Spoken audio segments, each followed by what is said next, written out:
psychoanalyst, I pay attention to the slippage between happiness and appiness. See, these are the two opposite poles of the spectrum. It's pretty fucking funny. Yeah.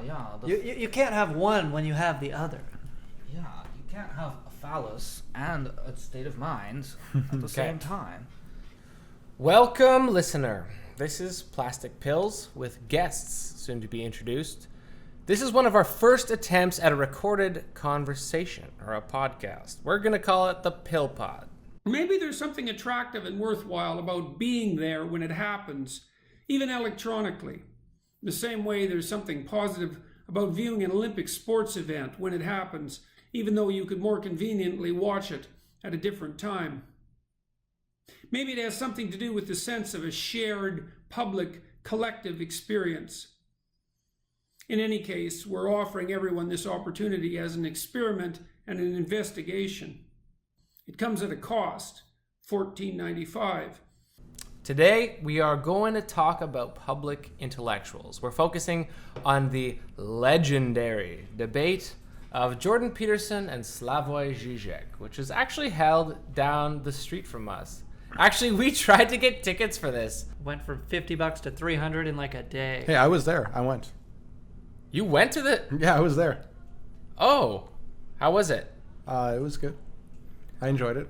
Were there lots of protesters outside? There's no protesters out there. There's just a lot of bros. A lot of Peterson bros. Yeah. Well, one of us went to it, and the rest of us couldn't afford it. So the group we have at the table today is a bunch of either PhDs or PhD candidates. Wait, is everyone here a candidate? I'm a student, unfortunately. I'm about there. I'm Still all a but student? dissertation. So you're ABD. All I right. think that so means something different in Europe, though. we're all doctors or close to. So we're setting out here to create some content that correlates with our various research interests. And this is different from the other content on my channel thus far, PlasticPills on YouTube. But there's going to be some overlap as we look into issues of subjectivity, materialism, podcasts. What the fuck did I say that? Because I told you we're going to do a podcast about podcasts. Yeah, A podcast on a podcast. Postmodern pills. I just Swallow meant that. general critical theory issues. We're going to be releasing a few of these just to see how it goes. If you like it and you're interested in some more, please let us know. For now, we're just considering this an experiment. But if there's a few listeners out there and you think it's worthwhile and you'd like to listen to it, then we'll probably keep it going. And if you think it's garbage, talk about it. Tell us how garbage it is. If you tell us it's garbage, we will delete it from the internet and only Google will have a record of it when it is dug up by future civilizations. Okay, so first off, to set us off, who's here? We got doctors or almost doctors. We're hanging around the table with some beers. And some wine. Don't mind if I do. All right. I'll kick us off. I'm PlasticPills, Dr. PlasticPills. I make academic content for the internet, and I'm pretty stoked to try out the podcast as a medium here for the first time. So let's go around the table. And you're the only actual doctor here. For today. For today. Talk to me next week. Yeah. The doctor with no patience. Well, if we keep going, then we're gonna have doctorates in a year or so. All right, so we're gonna go around the table. Start off with you. My name's Research area, alias. My name's Victor. I'm a PhD student. I study political theory, and my research is about subjectivity and democratic movements. Sick. Next. I'm Alex. I'm a psychoanalysis guy. I'm Freud, Lacan. I study a little bit of law. And, you know, we all have unconscious laws inside our brains. Okay, you're a psychoanalysis guy. We got it. Next. I'm Eric, PhD candidate, focusing on semiotics, Peirce, Saussure, and a bit of Lacan too, but that's not my area of specialty. It applies to just about anything, You'll so get there. let's see how it goes today. All right, so listen up for future episodes as we fill out the bench. We have our panel for today. We got our politics guy, I guess, if you want. our semiotics guy, and our psychoanalysis guy. And me, I am just the guy. We also got historians and film experts and vitalist philosophers and all manner of weirdo colleagues And out there. Miltonists. Oh yeah, they're all out there. They're all out there. They're waiting on the bench. They're waiting for their chance to jump in. So stay tuned for that if this goes well. For today, you've heard intros from the gang. All of us, before this episode, have watched the debate held in Toronto between Jordan Peterson and Slavoj Zizek. I'm sure opinions are going to run rampant, but this was definitely a celebrity event. What's a boxing metaphor? If I watched boxing, I would know this. Title match? Is that a word? Yeah, go with that. Title match. We're going to go with title match. Yeah, the Heavyweight champs. Yep, or, yep, we're going with heavyweight. the debate or the match of the century, or I forget what Zizek said right at the beginning of his section about like it's supposed to be the debate of the century or the fight of the century. All right, so We we got a spent title more time fight. fist bumping than punching, but that's Why don't we just let's get move into that. into our first impressions on this? As a title fight, how'd you feel it went? I mean, I don't think that it was a debate, really. I don't think that and I think it was a good thing that it wasn't really a debate. A lot of people wanted it to be a debate. I thought it was a discussion, and I think that it was, in some ways, a fruitful discussion. In other ways, not so fruitful discussion. But I'm curious to see what other people think. I mean, I think they really just kind of tested each other's reach, threw a lot of jabs, not a lot of crosses and hooks. Really what I'm saying is they, instead of really trying to get at the heart of what the other's flaws were, they found points of agreement instead. That's so nice. It's not so nice. It's not so nice if you're looking for a fight, you know? You Yeah. pay tickets for that. Yeah, I mean, people, you gotta manage your expectations about these sorts of things, right? Two public intellectuals build as the debate of the century. Come on, when does that ever happen? What's the last thing we saw? The Chomsky and Foucault debate, which was described also as ships passing each other in the night, multiple times by the moderator. That's what I think we had a little bit here, but they were a little more congratulatory as well. They had some nice things to say about each other. Yeah, this was ships jerking each other off in the night. Yeah, That's what- they stopped and they boarded each other and they had a party and then they sailed past each other. Yeah. A little bit serious, though. They The docked. problem with the fact that it's a discussion is, I mean, they did, which is great, both address some of the major issues of our time, like climate change and possible catastrophe, but neither of them were able to give us a way out if all they did was try to find points of agreement. Yeah, I mean, I think people who are primed to want Peterson to lose and Zizek to win, the meat of the debate was really when Zizek said, "Where are the Marxists? Sure. Where are the In Marxists?" cultural Marxism. That's what yes.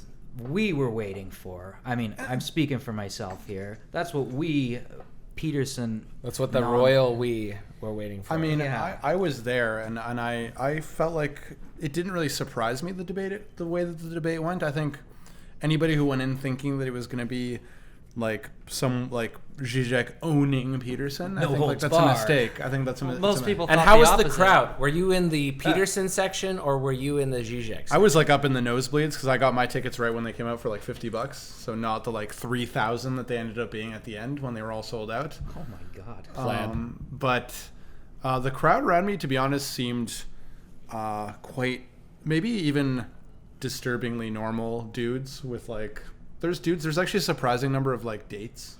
And Well, that's interesting. Why don't you give us, what is the gender breakdown from your interpretation? I mean, it was a while ago when I was there, but I feel like I remember noticing that there were a lot more women there than maybe I would have expected. And sometimes you could tell when people who were in line at waiting outside, you could tell when they were maybe Peterson supporters or maybe more like Zizek supporters. There was like some noticeable markers, and there was like a couple of outbursts. There was like a guy on my row at the beginning who yelled out because as you guys know, Peterson's whole spiel was a very like undergrad, maybe we should talk about that actually, like an undergrad level account of the Communist Manifesto, like a lazy undergrad account, I would say, of the Communist Manifesto. Yeah, I would have failed him Like- if that was a No, No, presentation. this is an undergrad who read the first 3 pages and was like, well, Was- Stalinism happened. But let's get how many girlfriend's ideas was it to take their boyfriend to this thing? Probably Being none. heteronormative for a second here, do you think there was a lot of girls who said, "Hey, honey, let's go to the Peterson-Zizek debate," or was it the guy dragging their girlfriend to the debate when they were those? This sounds strangely like identity politics, It's- which yeah. I think we can all agree after the debate has.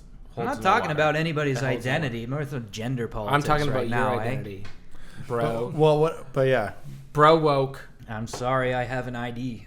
Well, we can kick off this discussion, I think, with the fact that we are all academics. We are not public intellectuals, at least not very public. Amateur intellectuals at best. Private intellectuals. But maybe we can get out of this why we like talking about Peterson and Zizek. Because it's supposed to be a title fight and all that, but obviously we're picking this topic not just for YouTube hits, but it was a significant event. We all thought about going to it. One of us did go to it. But do we as intellectuals who are mildly published and mildly recognized, is this kind of the goal that we would hope for ourselves? And then is there some sort of envy like embodied in us talking about this happening? I mean, I enjoy Zizek. I've enjoyed him for a long time. In fact, I would say that in some ways when I was an undergrad, like seeing videos of Zizek was one of the things that got me interested in topics like psychoanalysis. So for me, it was just interesting to go and see Zizek. And I also think that there's been a lot of critiques of his performance as not really going for the jugular the way that leftists wanted him to. But I feel like he did an all right job. And actually, Douglas Lane from Zero Books, I think, described, he said that more than a debate, he thought it was a psychoanalytic intervention, which I'll be curious to know what our psychoanalysis guy here thinks. He said he argued that Zizek attempted to excise the fantasy of postmodern neo-Marxism from Zizek in like a very friendly way. So I don't know. I wonder. I think if that was his goal, that was extremely successful because it seemed like he had no teeth, despite the fact that this guy is reading the first 3 pages of the Communist Manifesto plus his 10th grade history class in Stalin and Mao, China. Yeah. Why don't we just kick that off then to, is there a psychoanalytic phenomenon going on here? Yes, but I don't think that was it. I do think that was kind of a superficial look at what Zizek was doing. I think he showed up with his prepared material and said it, but if he was trying any sort of intervention, he didn't get there because Jordan Peterson's supporters are all still supporting him all that much more because there wasn't any sort of interjection there. He let him talk in circles. He didn't totally address his points, which is what an analyst would do, but he didn't let him talk enough circles to learn anything about himself. I want to keep this short, but I'm going to pitch this to you, Eric. What are we going to say about Jordan Peterson's actual understanding of Marxism? Well, it's flimsy at best, but this is where everyone hoped Zizek would school Peterson on Marxism, and Peterson, he painted a target on his chest, and Zizek kept his gun in his holster, pretty much. He kept his claws retracted, he let him go. And I think that is the source of, I'm going to say it, Zizek's victory in this debate was not engaging. Not doing what the debate was billed to be, which was a debate. Right. So there's one moment fairly early on, just after Zizek's introduction, when Jordan Peterson points out that, hey, we're talking about 3 things: happiness, capitalism, and Marxism. And he says, I just heard you say a whole lot about happiness and capitalism, but I didn't hear any Marxism. But Marx didn't really tell us what communism would look like. In fact, he was critiquing capitalism. That's what he spent a lot of his time doing. Yeah, you know who else never talked about Marxism? Marx. Exactly. So it kind of just shows the lack of understanding Peterson had for what Marxism is. It's a critique of capitalism. But this kind of leads me to what I think is the reason the debate kind of falls a little bit short, doesn't really take us anywhere. We have two positions here.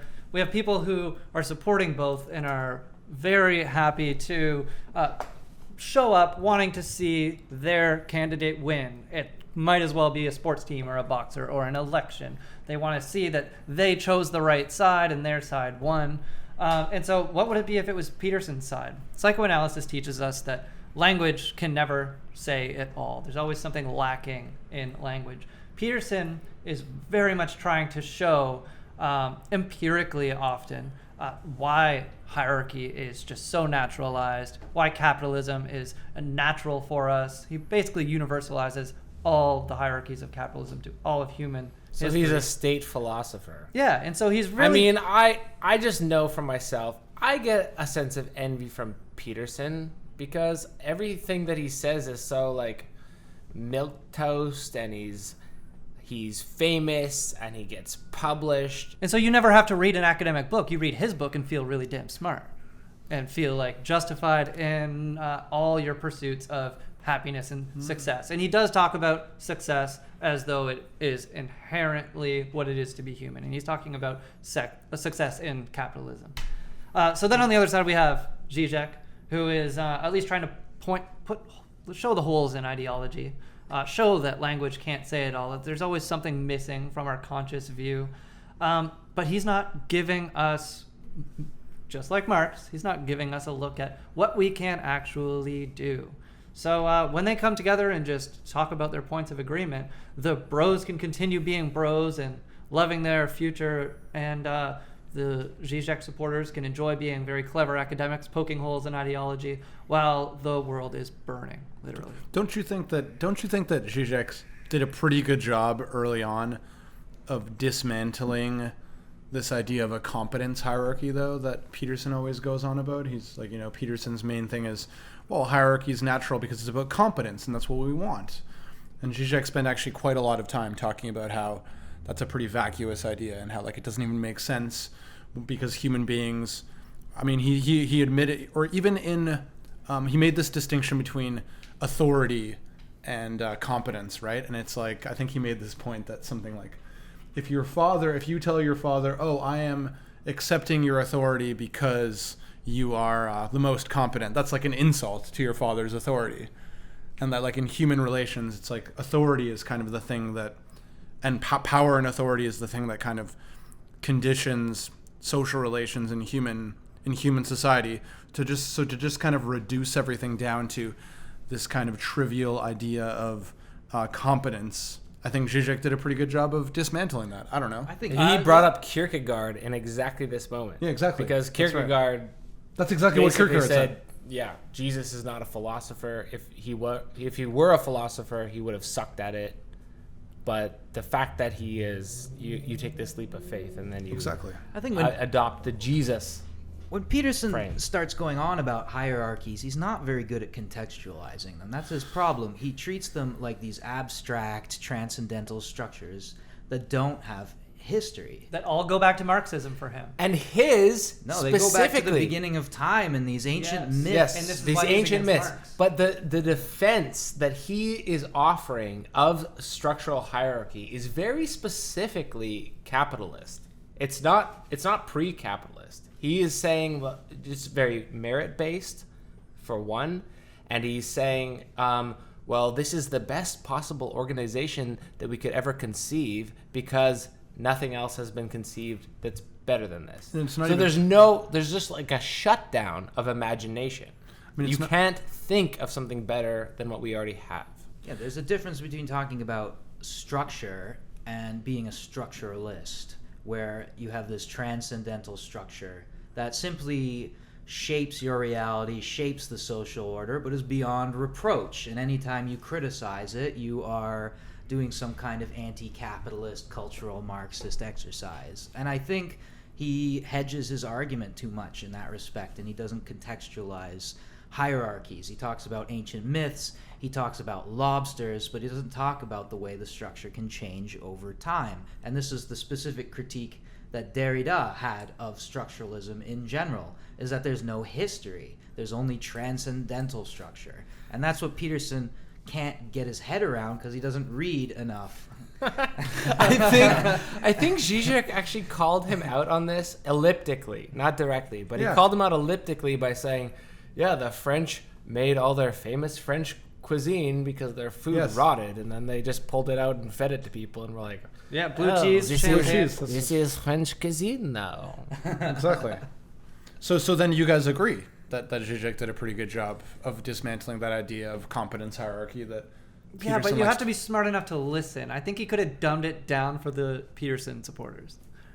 But I wouldn't want Zizek to do that. I mean, like that would have been strange to me. I mean, he could have been a little more direct. I mean, I think it's fair to say that Zizek fans didn't get their Zizek. They got this Really? comatose For sure. Slovenian man who looked like he just took his anxiety meds. I mean, not to be too Lacanian, That might be okay. but this That was might a be a good thing. castrated Zizek. What are you guys That's talking a about? good thing. That's a good thing. He I did think. not say anything that is in his more controversial He denied repertoire. us the This is- usual jouissance. Neither did he That is actually good. give us any actual references to the text that he was talking about. He brought up Hegel, I think, like one time, just to say, When he was asked why he's not a Marxist. I'm not a Marxist.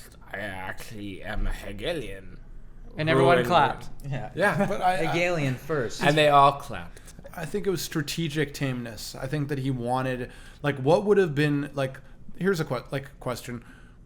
How productive would it have been for Zizek to basically perform this kind of, like, aggressive, like, dismantling of Peterson's arguments in, like, a combative fashion? Because that would have actually just, and in some ways this is sort of one of Zizek's points about, like, the entire sort of fantasy that underlies political conflict or like social and ideological conflict is the opposition. You actually need the opposition to sustain the fantasy of the opposition itself. So it's like if he played that role, then he would be giving Peterson this kind of like fantasy of this like postmodern He would be neo-Marxist giving professor. him the fetishized enemy. Exactly. That's and then, totally true. Exactly. So this was a way of disrupting that fantasy and making him be like, wait, this guy's saying things that are interesting, and it's like, and like they agreed, and of course that made a lot of leftists angry. But I think he was up to something there that I think it's a bit too quick, it's a bit too easy and quick to just dismiss him and be like he was being lazy or something. I also think that it's a bit too quick to be jerking off Zizek for being a genius, because Right. and I'm not someone who's like, oh, Zizek, total fraud. I've read 2 of his books. They were both the same book. Whatever. Which books? Rephrased. Less Than Nothing and The Ticklish Subject. Okay. They both had, or the first one had a lot of The Ticklish Subject had a lot of diagrams in it, and Less Than Nothing, I shouldn't say I read the whole thing. So that's like 1,000 pages. I read 3/4 of it, and it was painful to get through. It was basically watching one of his YouTube videos. I think his book is actually just like someone closed captioned his YouTube videos and turned it into an entire book. Because he's even referencing the same jokes and also the same quotations that he used in all of his earlier books. I think he just must have like a storage base, and he keeps drawing these things out again. Sure, yeah. But maybe he should have actually called out the ideology that everyone is there to see when they want to see Peterson win. Maybe he should have tried to expose it. What he does is critiquing ideology, but he didn't do that day. Maybe he should have. But a little bit more, just a little. But wasn't the undermining the competence hierarchy? Was that not undermining the very ideology that all the Peterson fans love? Is like, yeah, I got to clean up my room and I got to be strong because that's the way But he did it I in can an show that I'm indirect competent. way that Zizek supporters will notice, is what I'm saying. I mean, when I'm looking at this competence hierarchy thing, elsewhere I've heard Peterson talk about dominance and competence entirely interchangeably, and explain why he says competence instead of dominance now, even though they're pretty much the same thing. I've heard him talk about how basically he talks about success and he talks about competence as though they're the same thing, and he talks about success as though it's just an inherent good for all of us to try to be successful in this capitalist system. And I don't think Zizek really showed the Peterson supporters that there are a lot of assumptions in these ideas. So if we're going with this Zizek had this grand master plan to convert the Lobster Sons to some sort of leftist, at least leftist sympathies. Pessimist historical I mean, I'm Which realists. like if I were watching that, I would think that he was successful if that were his goal. But he and- didn't show his colors. So you think he was successful? If that was his goal.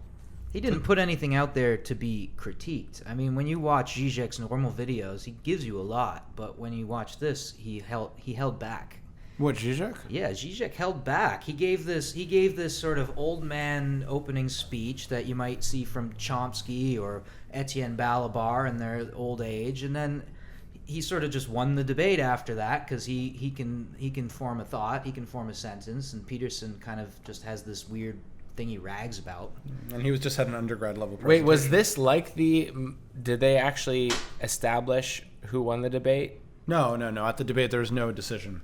So yeah, one of the things I want to say is, like, this idea of undermining the Peterson ideology. I think one of the things that Zizek did try to do near the beginning, or maybe it's more toward the middle of the debate, is he's talking about kind of carrying the burden of modernity. This might have actually been in his opening section, and how, like, you know, there's a burden to modernity now that, like, with the death of God, that you have to take responsibility and make a decision for yourself.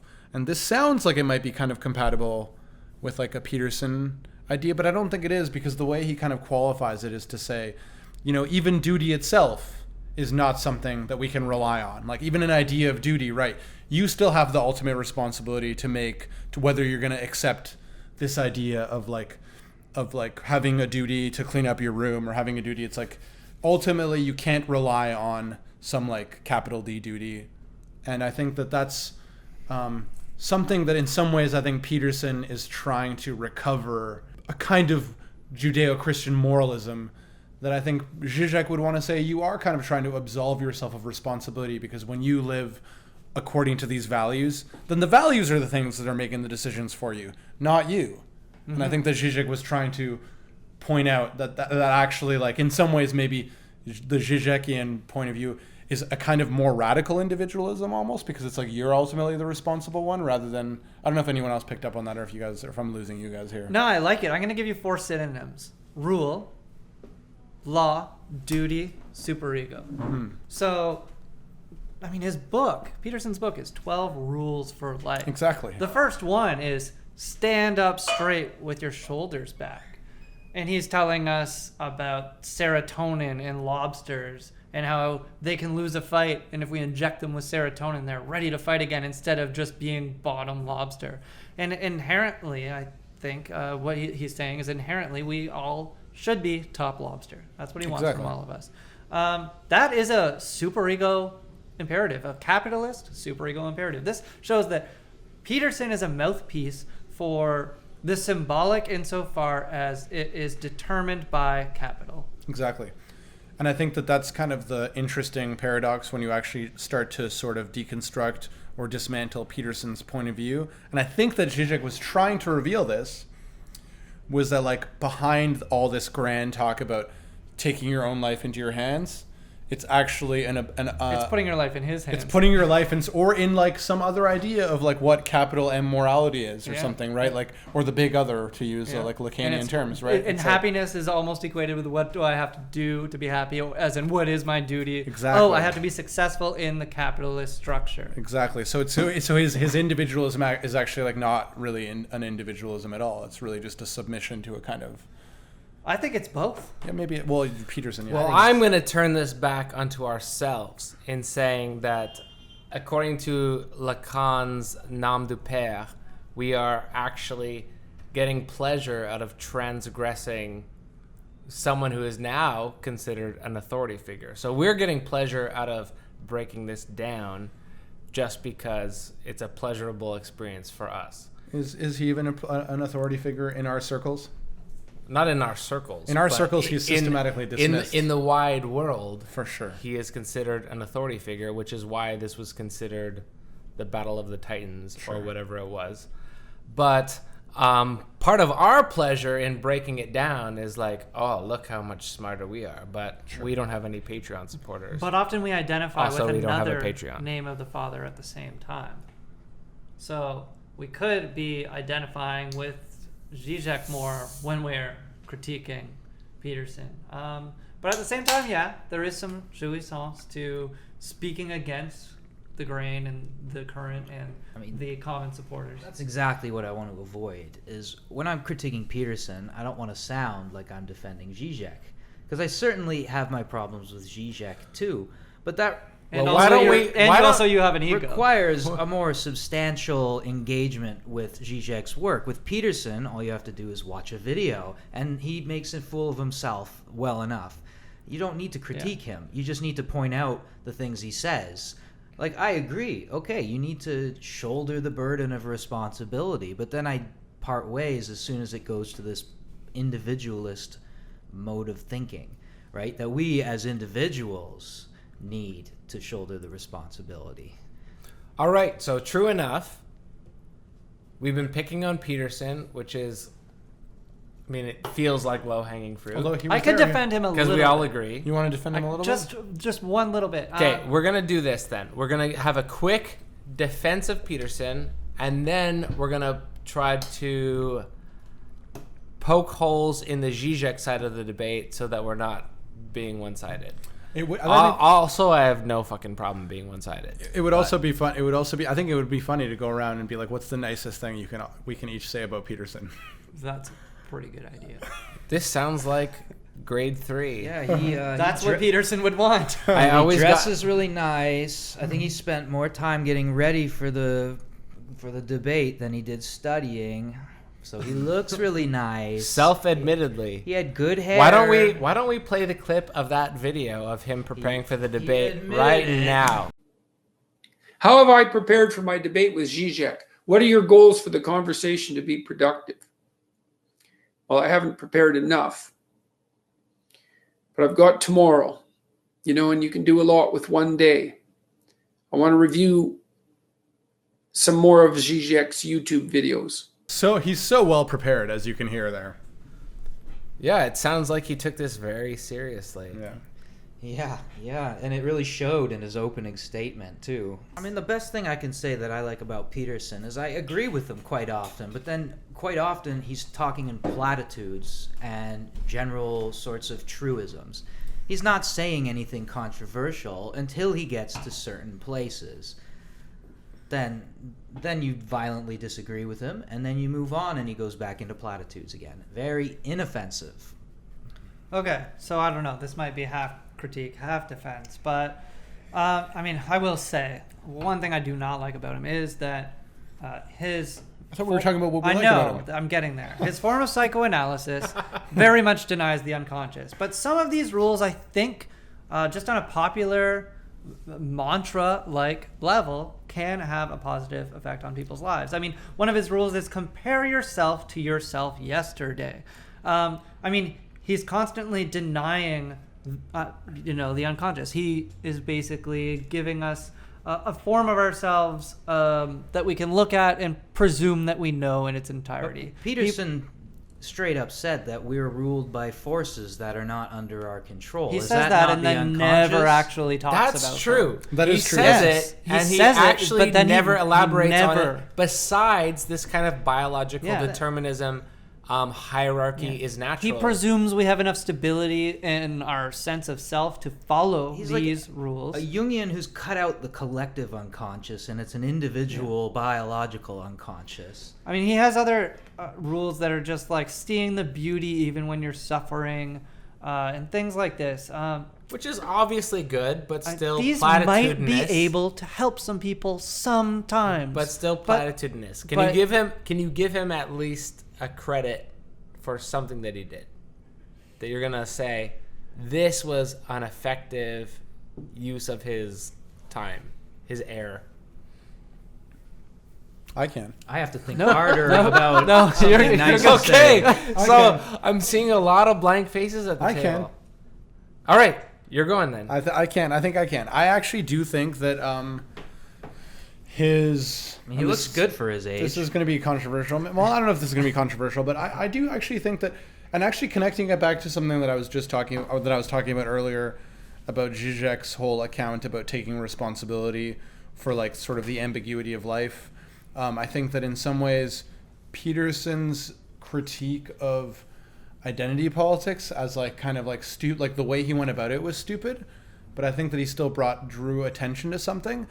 And I think that what's interesting to me is that I think when he critiques like identity politics and sort of like the dogma behind some of the identity politics, he's pointing to the fact that these people are also trying to absolve themselves of responsibility by just appealing to some higher morality, which in this case is like a morality of like the sanctity of individual identity. But then I think he's doing that from the perspective of committing that same like crime himself, where he's appealing to the sanctity of like Judeo-Christian values.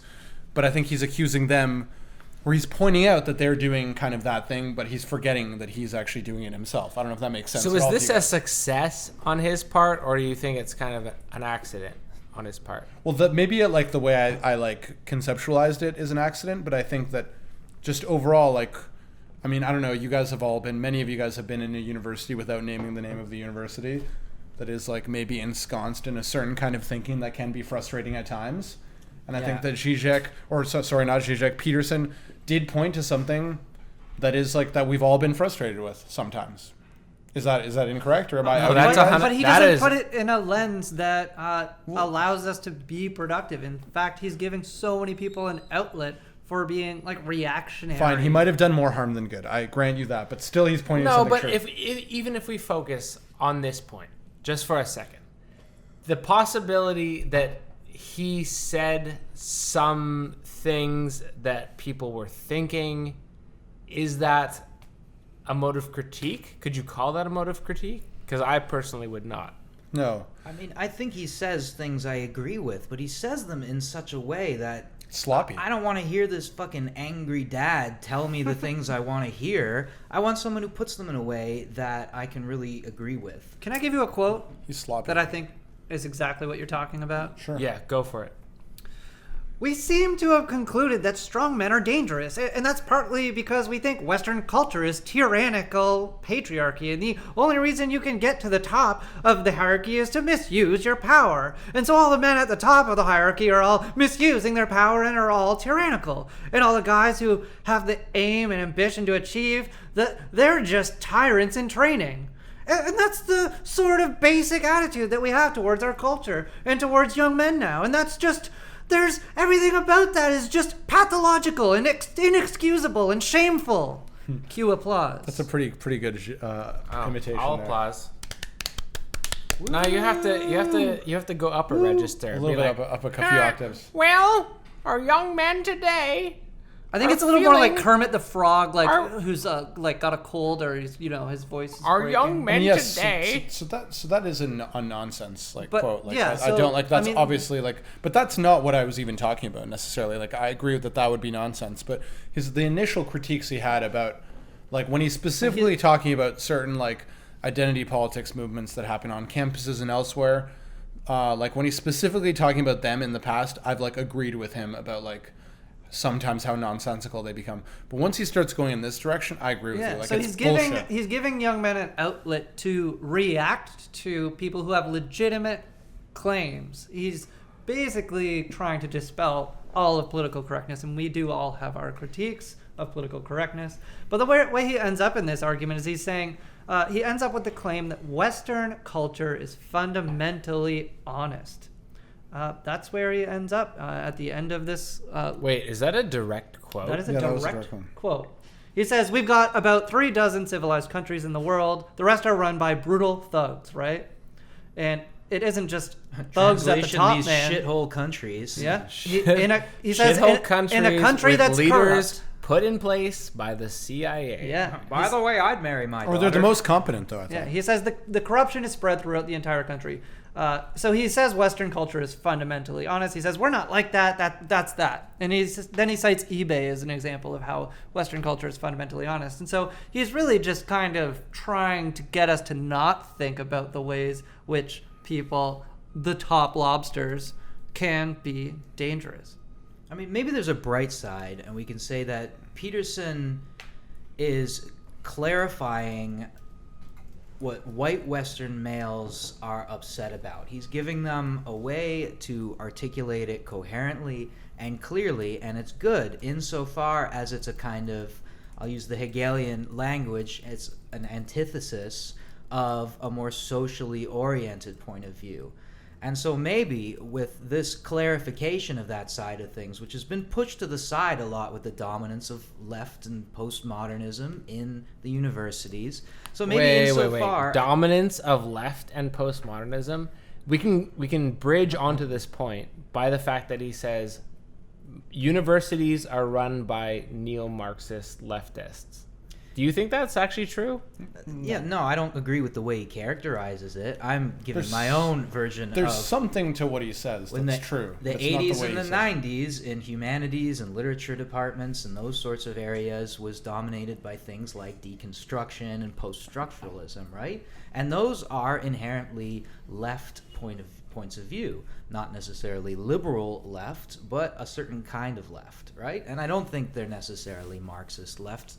And as Zizek rightly points out, many on the postmodern left disagree with Marxists, i.e. Foucault is staunchly anti-Marxist, and yet you would call him a postmodern leftist. And Peterson would call that. Peterson would say I've been through 2 grad degrees, and I only knew one actual neo-Marxist, and he was a drunk.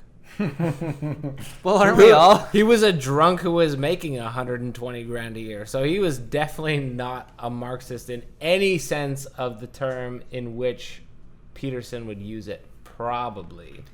Well, after 1989, when the Soviet Union fell and the last hope of Marxism was dashed from the face of the earth, it's good to be a drunk and sort of deaden the new memories that come into play after that, I guess. So you can live in the glory days of pre-1989. But that's not the point. The point is, the good thing about Peterson is that he's clarifying this white male anger and articulating it in a way that now we can talk to it. And we've just seen the manifestation of that, positive aspect of Peterson. We've had a debate against the arch leftist, Zizek, and the representative of the new identity politics outrage, which is Jordan Peterson. And make no mistake, he is an identity politician.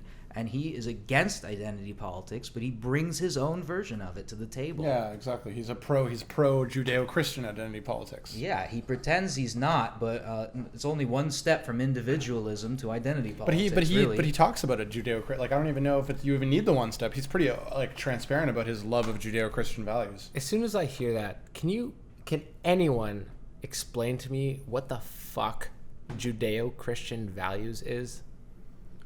Well, at the end of the talk where I just refer you to Heidegger's Black Books. He's got some good answers about that in there. Well, no, I went through humanism in my video, but then it's like you can't go to the Old Testament because God. I think this is why he reads Jung more than Freud. He reads Jung. He doesn't seem to have a lot of other psychoanalytic influence. He probably knows Freud, but he doesn't show it when he talks. He is constantly quoting the Bible. At the end of this talk where I got that quote, there were a couple questions. One girl just walked up and instead of asking a question about culture or psychology or anything academic, she asked how she should treat her friends who don't listen to her. And he gladly answered with a Bible quote, which was, "Do not cast pearls at swine." So I think he's constantly being informed by, the New Testament. But references to Judeo-Christian that's values, okay. That's the New Testament. That goes back to my point of this transcendental structure that never changes. If you think that Judeo-Christian values couldn't have been a different way today, then you're talking about a transcendental structure. Well, we have to rewind a bit, because if you're going to coagulate Judeo-Christian values in terms of the Bible, then you're talking about the Hebrew Bible and the Christian Bible. And this is where he goes for his weird-ass fucking narrative about chaos versus order. Because his book is subtitled An Antidote to Chaos. And he says, all myths have this in common, that there's sometimes chaos and sometimes order, and we should be on the side of balancing them out in some way. But now the postmodern leftists and neo-Marxists are all pushing us into chaos, which is totally and factually false unless you completely buy into the idea that the only possible order we can have is in a current system, and the current system as it is, which is completely capitalist. Go to your job, be responsible, wake up in the morning. If you complain about anything, then you're a little bitch, but you should be getting up in the morning and going to serve whatever master you have to go serve. Yeah, don't worry about the cause of your unhappiness. Just follow these rules. Render unto Caesar what is Caesar's, right? Yeah. So what he does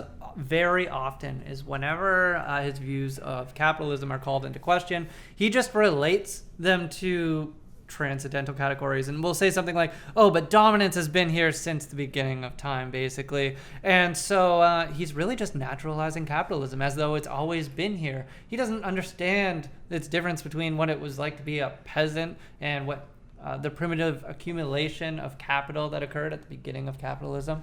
And so he really just wants to put everything in capitalist terms. And don't you think Zizek did a decent job of pointing out how like vacuous that whole conception of capitalism is? He spent quite a significant amount of time pointing out the way that like China, right, is like a state intervention.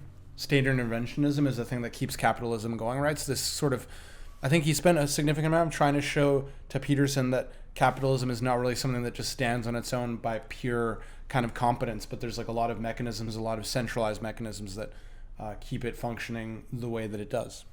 And this was hilarious about Peterson's original argument against capitalism, because he said a whole bunch of things, like Marx doesn't understand nature, for example, or Marx thinks that the bourgeoisie are the problem with the world, and there were no problems before that. Or Marx is wrong because the dictatorship of the proletariat is absurd. And maybe it is, or maybe it's not. I'm not a Marxist. But if you go back, if you read Dialectical Materialism in Marx's German Ideology and Capital, he writes basically a history of the world, and he celebrates capitalism. Capitalism for him is the most revolutionary force that has ever existed on the face of the planet. And he says this, I think it's in the manifesto. It is in the manifesto even. Yeah. All that is solid melts into air, that whole bit. Yeah, so capitalism is the best force that has ever existed in breaking down hierarchies that are based on blood or birth or these origin myths. And the only thing that he's actually pointing out is that there are internal contradictions in this system, including the alienation of labor, exploitation of workers, and so on. And these things are not going to be sustainable for the future. So the fact that Peterson brings this up, and he says like that Marx has no conception of nature or history, is the most false thing that I've ever heard him say. And it just proves that he only read, the first page. Our response is, no, you are. I mean, and he interprets it badly because he can't do anything but look at it in a moral framework. And so he reads Marx as cheering on these developments, all that is solid melts into air. And saying the proletariat is always good and the Marx bourgeoisie is always simply bad describing. He's not evaluating. He's not making a moral argument. He's simply describing the conditions under which the proletariat and the bourgeois are existing, right? The relations of production. He's not making a moral argument, but Peterson cannot see that. He just has to say Marx is a moralist. Yeah, what I meant when I said primitive accumulation is Marx knew that capitalism was freeing peasants. Like literally saying, hey, you're free, you're not tied to this land and serving your master anymore. You can go sell your labor. But he also knew that you're alienated from that labor now. And then basically half of Peterson's argument about why capitalism is the best system ever is saying people are coming out of poverty in India and China and third world countries. They're coming out of poverty, which is exactly what Marx said. But In a different context. He wasn't talking about China. Zizek did use the example of China. Yeah, Zizek used that example to poke a hole in his whole Christian Judeo value system, right? That if capitalism emerged naturally from a Christian worldview, and now suddenly China is this authoritarian capitalist state that's soaring past all of the Western economies, right? That really pokes a hole in Peterson's argument, and Zizek was right to point that out. Yeah. And I I think the audience reacted in such a way that acknowledged that as well. I want to quickly reestablish this in terms of Peterson is basically saying at this point, this is the best we got, and then looking backwards and saying, look at all the good it did. Which, for the record, is exactly what Marx did. He said, look back, capitalism has been the most successful force in the world in breaking down hierarchies based on blood. And now we're facing this new thing, and we have contradictions, and we're going to face it, and now we have a future possibility, which is what he was hoping Yeah. for. Capitalism came into play because of a revolution, one of them being the French Revolution, another one being the American Revolution. Capitalism came into play through revolutions, and Marx is merely pointing out that it's inevitable that there will be another revolution sometime in the future. And what most Marxists are disappointed about is that it didn't happen in the 20th century. Exactly. And that's why neo-Marxism as an intellectual or an academic sort of debate kind of lost its steam because they didn't have anything to prove for it. Mm-hmm. And this is about the problem with engaging in these things in a public sphere anyway, which we'll probably talk about later. It's interesting that, like, Shitty steam because I don't know how much, like, even one of the biggest critiques of Zizek from the left, right? I think Jacobin magazine wrote quite a pretty harsh critique of Zizek's performance there, right? And I think one of the critiques that they had, I actually have a quote from them here, that he basically acted like he was almost a technocratic liberal, because I think that one of the things that Zizek and Peterson had in common in that debate a little bit, and this is where I actually in some ways agreed with them both, but I agreed with the way that Zizek at least put it more, is a bit of like a pessimism about, I thought about that when I think PlasticPills, you were talking about sort of like, this is the best, right? This is the best we got. And I think that in some ways, I don't think that Zizek really thinks that this is the best we have, but Zizek's pretty pessimistic about the possibilities of what we can do. And he actually just sees all these impending crises, right? Like Zizek has been well known to talk about, new apartheids and biogenetics and like all these impending things, climate problems, right? And how this is something that we have to deal with. And, and he says, He doesn't really have necessarily a specific utopian solution for it, but what he does often say is, but what is utopian is to think that we can go on the way we are, the same way.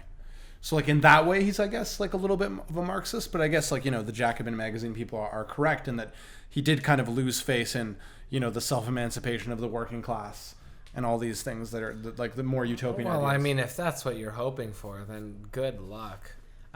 One of the things Peterson says over and over is that these leftist cultural Marxists are ungrateful. So this is a part of his argument, right? He says capitalism is the best we got, so we should respect it.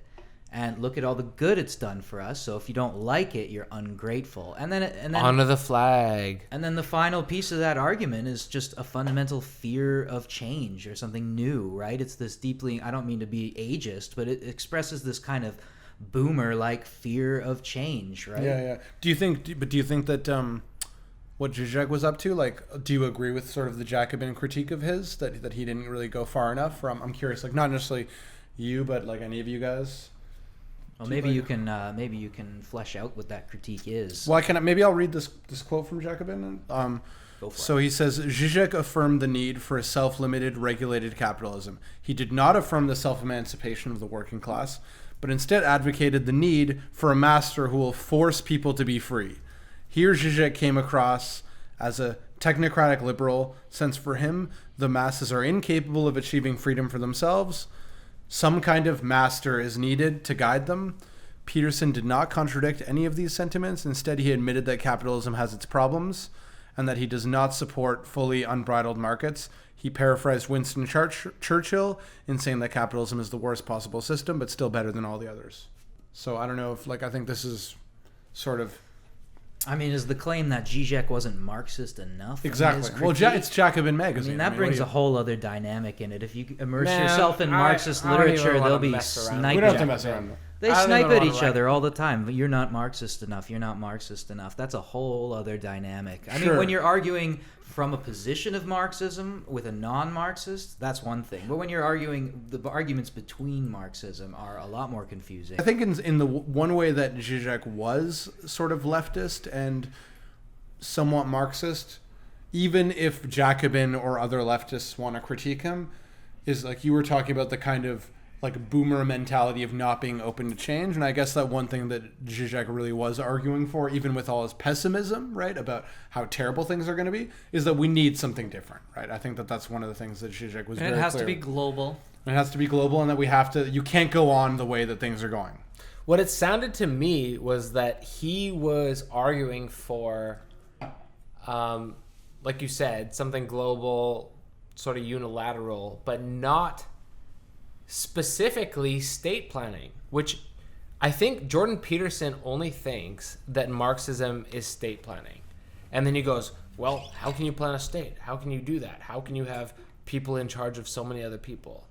When really, the way that I interpret Marxism and the way that I've always interpreted Marxism is as a critique of capital. It's not like you have to say, oh, here's my plan for a state, now implementing it in like a single day.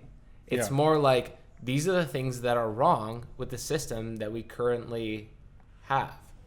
And you can see this definitely, even for us, in the contrast between Canada and the United States, which are so culturally similar, but we don't have people going bankrupt for medical bills, at least I hope not. No. And like people are not dying just so that they can have many of their basic needs met. And that would be a case of the state being involved in making the situation better. So we've said Zizek's calling for massive institutional change. I was looking for something nice to say about Peterson. I think it's one thing he's good at is showing how if we improve our lives and try to improve the lives of our families, this is a microcosm that will eventually take hold in a larger and larger collective over time. I think it kind of falls a little bit short because there's all these the reliance on competitiveness and hierarchy, I think, would make this unattainable. One thing I don't like is he's trying to get us to think that if we follow these rules, we can be good consumers, good top lobsters, and through this system, and while also very drastically understating all the problems with the environment. He's basically saying, read his book and we'll be good enough people to save the world. And I really don't think that we should be falling into that trap, that lobster trap. I do think that lobster trap. We should take a note. That was a good Lobster trap. I think he's actually a little bit more sincere than that. I think He thinks that he's being honest. He thinks, obviously he thinks all of these things. And I got to tell you guys, He's like, just wrong. I know people who've actually seemed to have gotten value out of and like felt better about themselves. Like, as much as like there are some white men, and there was actually recently the Heterodox Academy. Like, I don't know if you guys saw a mutual friend of ours like posted this article about the Heterodox Academy. They did like a machine learning analysis of like clicks. When people look at Peterson videos, like how likely are they to then go and look at white nationalism and like alt-right material? And like, yes, there is an association. Like the evidence seems to show that people who watch Peterson are more likely to go look at white nationalist and alt-right material. But I do actually think that there's some, I think that there might be something to the idea that like the white male, you know, and like this is maybe the least like humanities, social science, academic, like politically correct thing to say, but like the white male is potentially like not being spoken to, or like historically at least has not, like in recent history, let me clarify that, is kind of maybe being marginalized in like a dangerous way. I don't know, maybe that's like a super controversial. Well, we had a good run, guys. Yeah. And I'm not a white male, by the way. no, we Last had episode. yeah. There's a market for and like potentially some utility. And I don't actually think that Peterson is even like a white nationalist. He hangs on to Judeo-Christian values, but he likes to think that he's steering people away from white nationalism. The evidence seems to show that that's not the case. I don't think we should blame him for white nationalism. I think there's something there, though. I don't. And it goes back to what I was saying is positive about Peterson. He gives white males a kind of coherent worldview they can grab But onto. coherence is not what we should be looking no, for. but potentially at a the same coherent, time- safe view. We should be But looking at for the a safe. same time, with all his talk about responsibility, he sure does divest himself of the responsibility of what his fans do with what he says to them in the first place. That's true. I mean, could you be more inconsistent? He's an individual. He has said He that. only cares about individual responsibility. So you're not responsible for the words of your mouth? Like he's not a Spartan. No, In some I ways, w- no. In some ways, I no. would say he's Death not of the responsible author. for the words of his mouth. Well, in We can Sparta, go to, every read man, Death thank of you. the We can go Author. to Roland Barthes for that. in Sparta, Or every Lacan. man is responsible for the words of his voice. I like to call it the bard author. But when he speaks, he's giving people an outlet that he should know where it's going to go. I see what you're saying here. He really should know where it's going to go. He's giving people who have always had a voice a way to latch on narcissistically to a little bit of a hole that our times is enforcing on them. I get it. People want their identity no matter who they are, but he's giving them a little too much. Yeah, what I would say, it's very much connected to that. But if you go on Twitter and Facebook and Instagram and Reddit, then what you get are these stories about people. And they tell their own stories, whether it's about race, sexuality, being repressed. And these are all things that are coming out in a positive way, I think. So everyone that is not enfranchised by all these online movements and all this publicity, they want to, I guess, have some sort of publicity, but they can do it through someone else. And Jordan Peterson is that person. That's right. I agree with that. Yeah, I Which is agree. why what I'm saying is, we all are always looking, no matter what, for a big other. Don't ever look for a big other.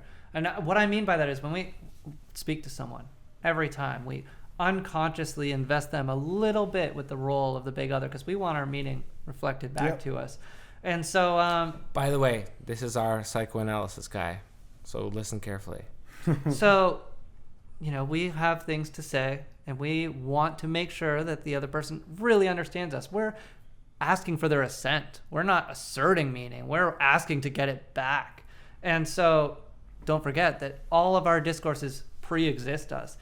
So don't look for a big other. Don't look for one like Jordan Peterson to attach meaning to your life and keep repeating it like an ancient mariner. So do you think that like we should always avoid looking for a big other? Or You can't help it, but you should You at can't least help be it, yeah. conscious of the fact that it's happening. That's what I was Okay, gonna That say. Why- contradicts what I said as well why- about Peterson, so I have Why to disagree. then is Jordan Peterson worse than Zizek?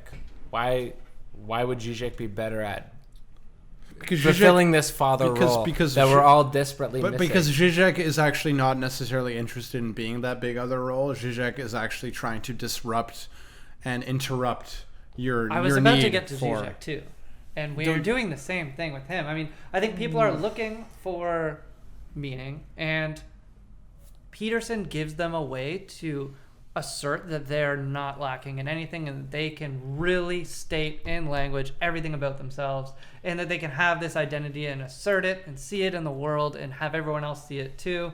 But you don't need Peterson's rules. But when it comes to Zizek, I mean, people rely on people like Zizek to feel smart, to feel like they have the world figured out.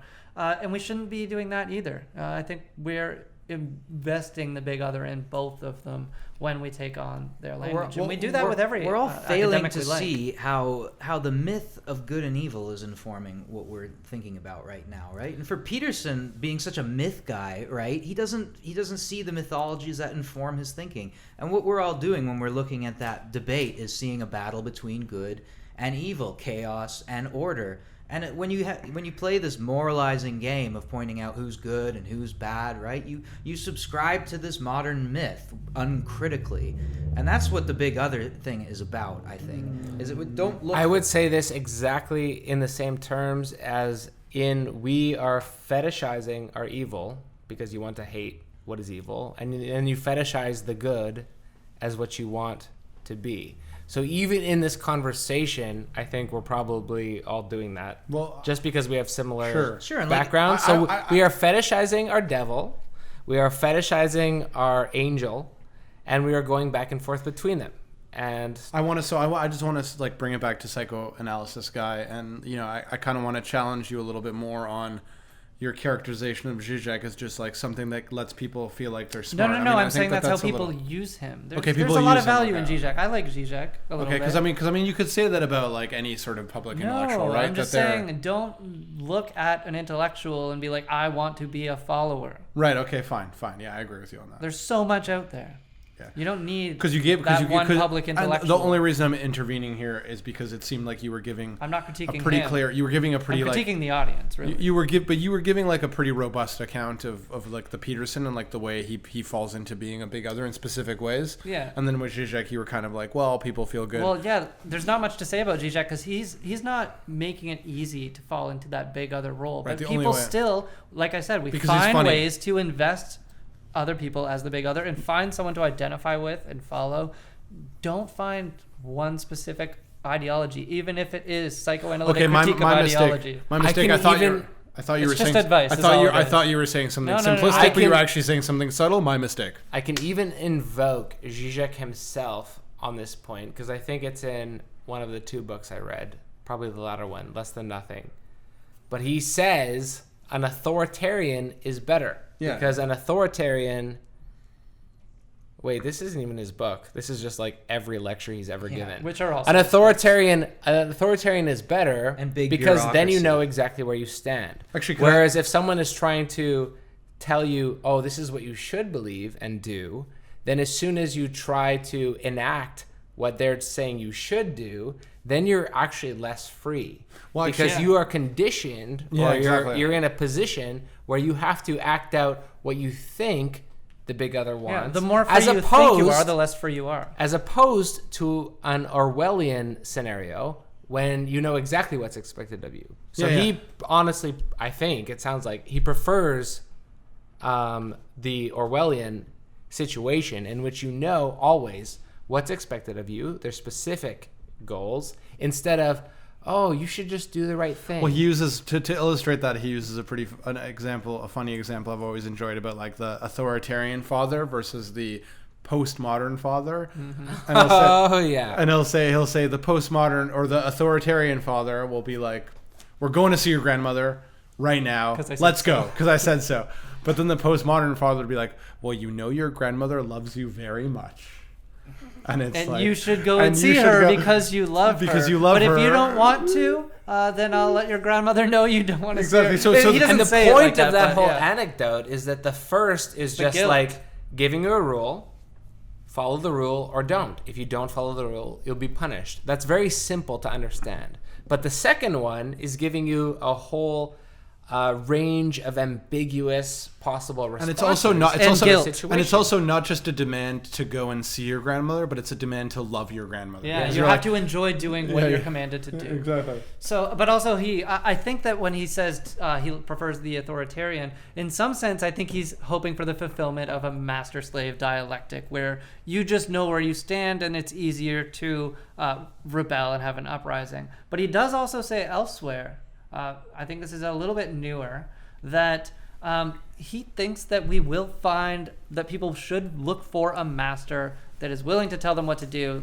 that will make them happy, and that we can find masters that we can put faith in. That sounds like masochism to me, looking for a master. Well, hierarchy's always going to be there. Whip me, daddy. Yeah. Oh, Peterson, I've been a bad boy. Tell me what I can do. Look at psychoanalysis. You spend years in the clinic and talk to someone and then find out what you wanted all along and realize that's what you wanted all along. He's saying maybe we can find a master who tells us what we want and we say, you know what? That actually is what I want. That just sounds like 5-cent ideology critique. Here, I'm going to tell you why you actually have false consciousness. Fascinating nonetheless. It is fascinating, but it's exactly what Zizek didn't want to do because Peterson's so prescriptive and so defensive of values. If he tried to take Peterson down, he'd just be doing that cheap ideology critique that unsophisticated, vulgar Marxists are known for. All right, so this is going to bring me into our last section. I was thinking about this for myself this week, having watched this video and done a video on Jordan Peterson and read some of Jordan Peterson's book. But it seems to me that in the past, when we talk about public intellectuals, there was always something of a mystique about them. There was something that was unapproachable or something weird. So we can even go back to Voltaire. More recently, Sartre. 60,000 people attend his funeral. He's kind of an asshole. Everybody knows it. He's almost like a reality TV star, but a philosopher. And we can even talk about Marshall McLuhan, also a Torontonian. And he had this weird aura or mystique around him of being this weird, like, anti but pro techno person who's using TV in a way that's never been used before. So all these people, to me, sound very eclectic. And I was struck by the fact that all of these public intellectuals, including Zizek would be included in this, are extremely weird. There's something that kind of puts you off. And Jordan Peterson is just the most normal, like, milquetoast version of an intellectual dad. But he's just so plain and boring. So what I was trying to think of is what possible reasons could we have for this guy to be a public intellectual today with no mystique. He's just milquetoast dad. Why is he as popular as he is? Well, I think antagonism's not the road to go here. It's not that he's the dumbass's intellectual. No. 'Cause that's not that's not a productive way of coming at this. What question. is then? Well, like, public intellectuals come in many different makes and models, right? One of the most famous ones that are still alive is Noam Chomsky. He's a public intellectual. He's always out there with his anarcho-syndicalism and his political statements, right? He sums up a lot of politics, but I would consider Jordan Peterson, I wouldn't consider him a public intellectual. I would consider him a guy who does lectures and people see those lectures. He doesn't address. Dude, this guy is on every major news channel. It's basically an He's opportunist. a millionaire from YouTube itself. You can't not call him a I YouTube think he's Did they call him on the intellectual, news at as an expert on a political situation like they do Chomsky? Do they call him on, or do they just? Do you does think he- that mainstream media has Chomsky on there? Sometimes they do. Yeah, he's out there. I mean, he's on Democracy Now! Quite often. Okay, I'll so tell you you're that. contending the label of public intellectual on Peterson. Yeah, I wouldn't call him a public intellectual. I kind of I would think call him a public figure. I for got to break sure, with you on that point. But intellectual, I don't think so. I mean, I kind of feel like He's Peterson. intelligent. I think that to answer your original question about like why is it the case that he's become, such a big figure. I mean, I kind of agree with Eric that he's not really a public intellectual in sort of the traditional sense. He's kind of an opportunist. To me, like, he seems like someone who happened to be at the right place at the right time. And ultimately, I think that he's popular. Going back to something that I said a little bit earlier, like, I really do think he was kind of saying something, and he said it in a really sloppy way that, like, I find annoying, that I don't like. But he did kind of grasp onto something that a lot of people were thinking. And he noticed something and he pointed something out and be like, this is nonsense. And like, there's a lot of people, and I know, like, I have a lot of friends who are not in academia, where these sort of, I think one of the interesting things about being in academia is there's certain questions about your political alignment or your kind of commitment to certain identity or political ideas. Your commitment becomes a little bit thicker in academia, where like you are sort of defined by your support for certain kinds of political ideas. But when you're outside of academia, and like some of my friends who are outside of academia, there's not that much at stake for them. And then they'll hear Peterson say something, they'll be like, yeah, that is annoying. That is stupid, the thing that he's pointing out, right? So like, I think he's popular because he points something out that is intuitively dumb to people outside of academia. Yeah. And like even inside academia, like I know that most of us at the table, even though we're probably all broadly supportive of like, you know, whatever identity category, having equal rights and having like and being respected, there are excesses in the identity politics rhetoric that are irritating. At least for me. I don't want to speak for you guys. Yeah, no, I completely agree that he had just barely had the right tools to articulate something that the current moment was ready for. But in terms of being a public intellectual, that's out of fashion. That's different now, right? In France in the 1950s and 60s, public intellectuals were everywhere. People were reading fucking Sartre in the 50s. Yeah. What's the last philosophy book you pick up just for casual reading these days? I mean, Noam Chomsky is the closest thing. You're right. So would you exclude Zizek from that category? Yeah, I don't based think on that Zizek's really. definition? He's on the border. Maybe some people think, but I mean, He got canceled. He said something about that's the thing. He immigrants. got canceled too. Because that's the interesting thing about the debate that we actually didn't touch on, right? Is that, and Zizek said it right at the beginning of his opening thing that like, you know, I don't really like maybe necessarily the way he said it, but it's true that both him and Peterson are marginalized in the real academic community for being. Zizek is also present in Eastern European news networks and media there too, right? And on RT. He's a RT polyglot. He's a former politician. Yeah. He's a lot of things. Yeah. He can talk like Noam Chomsky can speak. Even right? though they both hate each other. Yeah, even though they disagree with each other, they can speak. They can make these wide statements about world or history. I think politics. Chomsky's too old to hate anybody. Well, Chomsky thinks that what He's moving Zizek on. says is completely incoherent. and Zizek nonsense. says it's all gobbledygook to him, but he's not really trying. Yeah, he's not trying. Okay, so I'm not going to get into whether or not he's a public intellectual. Maybe I'll mention why he might have mass appeal. So, I mean, in a globalized age when cultures and families are becoming fragmented in terms of ideology and what we call our own identity, we have someone like Jordan Peterson, who is a clinical psychologist. He's sat in a clinic and listened to so many people talk about many different people talking about many different problems. And so, of course, he's going to have... Thank God I never got sent there. Can you Yeah. imagine? Oh, Yeah. man. Just You clean would have your slapped room him. and that anxiety will clear right up. So, you know, all of us have some sort of need to have a secure identity. Pretty much all of us. And that's getting increasingly hard as we're getting more and more demands put upon us by consumerism, by our families. Less Well, of a just secure... by the demand publicly. It's a public demand to have an identity and basically state it. And we have all these familial demands of what our identity should be, cultural, friendship demands otherwise.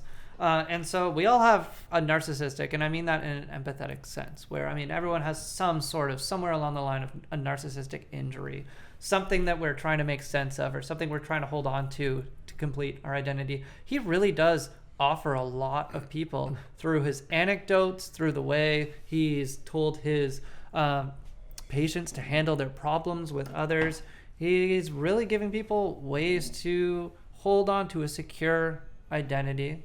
And whether or not these rules and his other anecdotes are successful will be tested. Yeah, I mean, he gives anecdotes about lives he's changed, and people come up to him and say, "Wow, listening to you really helped." He's a guru. I mean, I know people who claim that they were really helped by him. As You troubling know as them it is. personally. Well, I mean, someone close to me's brother is apparently had a real turnaround. You never know. I mean, whether or not what he's writing for the masses is good will be tested. I would It will take attribute time. that more to the brother and less to Peterson.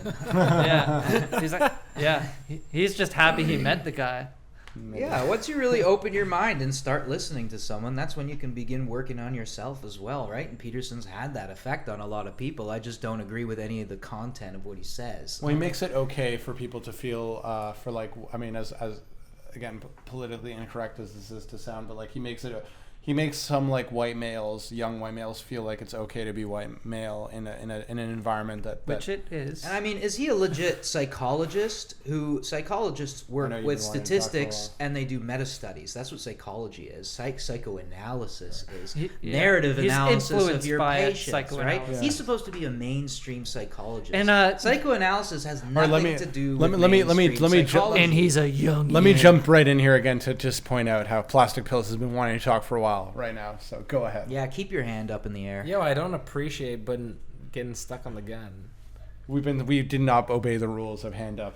Well, you are a non. No, we don't have to follow the rules. That You are a non-white male. You so asked for if conflict. if you want to reflect on the ideations of But white people males, listening then to us please can't do. hear that. They probably hear my voice and they assume that I'm some white male. It's already been addressed. But I'm not a white male. He's white-ish. He self-identified. He's on the spectrum. No, all I wanted to say was like just based on even the Lacanian sense of identification, the fact that this has become almost a pathology today, like self-identification. You have to say who you are, where you came from, where you grew up, what your skin color is, what your gender is. Preferred pronoun? Preferred pronouns. You have to establish all of that in advance, which is never something that actually is established organically. It's almost a law. I mean, So as soon as it turns into a law, this is kind of the law that Jordan Peterson himself is transgressing, saying, I'm not going to be a part of this whole thing.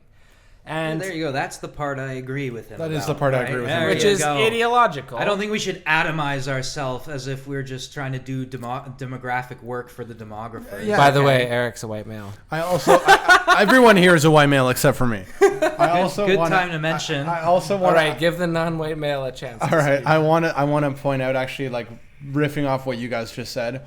I think one of Zizek's potentially best points in the debate is like something that he's been going on about for years. You know, this cultural Marxism, right? And I think that for a long time, Zizek's been making the point that like all these things that Peterson complains about, that we're just talking about like picking your own identity and, you know, I need to figure out who my true self is and sort of impose that and make other people accept that in society. I think Zizek's point is actually that's very consistent with something that he's been calling for a long time, cultural capitalism, not cultural Marxism, right? So it's like cultural capitalism is this idea, and like think what could be more compatible with like neoliberal individualism than like you decide, well, I'm an individual, I'm non-binary, I get to decide whatever like identity category I want to be. That is 100% perfectly consistent with capitalism, not Marxism, where everybody's there's like a unity of the society in classical Marxism, right? So This is why he's saying he likes the plus. You can be a plus. Exactly, The plus you are a isn't saying, plus. oh, find another classification we haven't thought of yet. It's I am just Can you explain something. that? We haven't talked about Yes, it yet. I mean, Zizek's talked about it 1,000 times. A plus, yeah, but he likes the plus because could you explain The even more plus of Yeah, LGBTQ plus. yes. So he's saying you can actually be the plus in the sense that you are undecided, undecidable. There is something inherently irreducible to language relating to your sexuality, and you can directly be that. Just say, "Hey, I am a plus."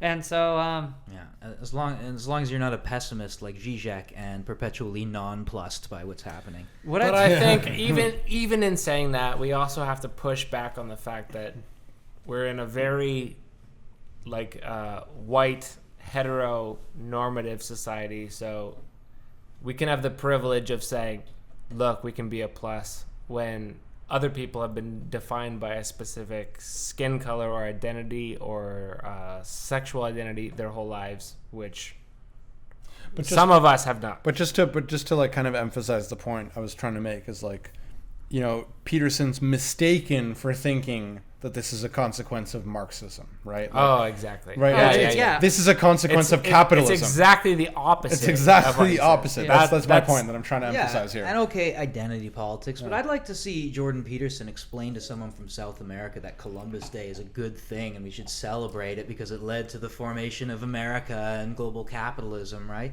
Hey, like what would his stance on Columbus Day be, for instance? He would say that you're ungrateful if you don't like it, right? Yeah. Because we're pushing these Judeo-Christian values? Is that what you're saying? yeah, explain. Yeah, no. Well, Columbus came across the sea and brought Christian values to South America and eventually North America, and here we are today, right? I consider Columbus Day to be a celebration of a genocide. So why are you bitching? Is that what you're saying? I'm saying, okay, identity politics, but I would like to hear Peterson take on that topic. And especially to someone who's from South America, how he didn't negotiate those identity politics, right? Bro, he's fucking rich. He's not going to take on that topic. You know why he's Then he's so not popular? a public intellectual. He's a private intellectual who has videos online. You know why he's so well known around here is not for anything that he wrote or said aside from refusing to address people by their preferred pronoun. You know that, right? That's Of how course he we all got know famous. And yeah. so, I mean, stipulate that a bit. He didn't refuse. He just said he wouldn't be forced to if he had to. Yeah, Yeah. if somebody tried Even to force though him to, and if a all law of was us in this room are teachers, and that's completely ridiculous, and it would never happen.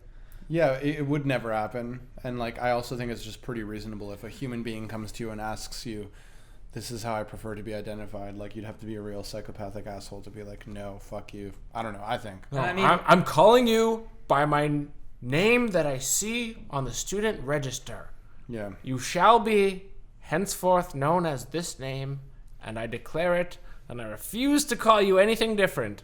I mean, That would just never happen. And I will It would call you never Miss. You will And of call me course- and Doctor. Of course, all that being said, we should have also empathy for people who will make a mistake and forget. And Oh yeah. I mean, I'll say something controversial because, like, who Bring it. fucking cares Uh-oh. about gender pronouns, right? Uh-oh. Because last time I checked, there's no first-person gender pronouns, right? It's you and it's me, right? That's it. When you're talking about someone in the second or the third person, okay, he and she comes into play. And so they. how would there ever be they. a situation And others. where you are talking directly to somebody and you have to use the gender pronoun? What about, like, I'm in a talking seminar- about you in the third person? No, if you're gossiping about your students, well, what if you're? So that person would have which, to by the way, tell- never happens. But what about That Just person never would, by happens. word But of in mouth, seminar- then they would have to tell the person I was talking about that I used the incorrect gender pronoun, and then they would get mad by proxy, based on what they heard.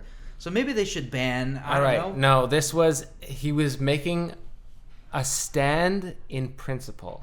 Okay, not in praxis. Yeah. Wait, practice. Practice. God, you're We're not academic. Marxists. You're We're not academic as Marxists. fuck. Practice. It was a stand in principle Mac. because this is the way. Misspeaking This is the way praxis. that the Nazis took over by controlling speech. Apparently. Don't you care about that? You don't care about Nazis?